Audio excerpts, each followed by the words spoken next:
একটা সময় ছিল যখন ভোর 4টায় ঘুম থেকে উঠে একটা বাচ্চা ছেলে 100 কিলোমিটার দূরে যেত ক্রিকেট শিখতে। আজ সেই ছেলেই সারা দেশের গর্ব। 14 বছর বয়সে আইপিএলে সেঞ্চুরি। হ্যাঁ, আপনি ঠিক শুনেছেন, এই ছেলের নাম বৈভব সূর্যবংশী এবং ওর গল্প শুনলে আপনার চোখেও জল আসবে।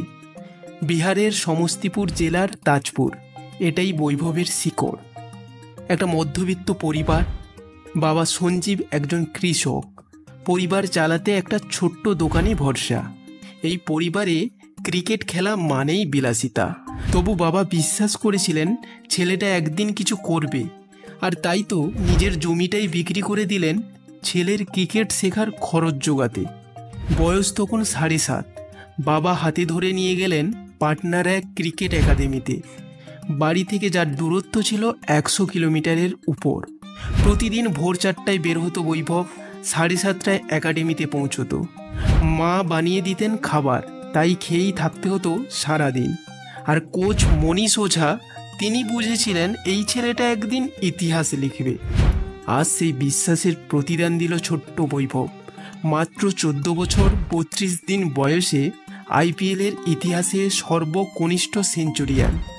38 বলে 101 রান, 7টা 4, 11টা 6। মনীষ পাণ্ডের 2009 সালের রেকর্ড ভেঙে দিয়েছে ও। আর সবচেয়ে বড় কথা, বৈভব তো জন্ম নিয়েছে আইপিএলের 1 বছর পরে, 2011 সালের 27শে মার্চ। মানে আইপিএল যখন শুরু হয় তখন ও মায়ের কোলেও আসেনি। সেঞ্চুরি করতে লেগেছে মাত্র 35 বল। ক্রিস গেইলের পর দ্বিতীয় দ্রুততম আইপিএল সেঞ্চুরি। এই কিশোর যদি গেইলের রেকর্ডও ভেঙে দেয়, আপনি কি অবাক হবেন? শুরুতেই তো সেঞ্চুরি না পেয়ে কেঁদে ফেলেছিল। আজ সেই কান্নার জবাব দিয়েছে ব্যাট দিয়ে, রানের বন্যা বইয়ে।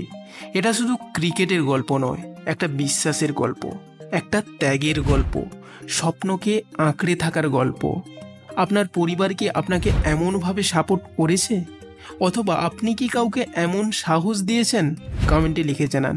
আর ভিডিওটা শেয়ার করুন যদি আপনি বিশ্বাস করেন স্বপ্ন সত্যি হয়, যদি পেছনে থাকে একটা বিশ্বাসী হাত।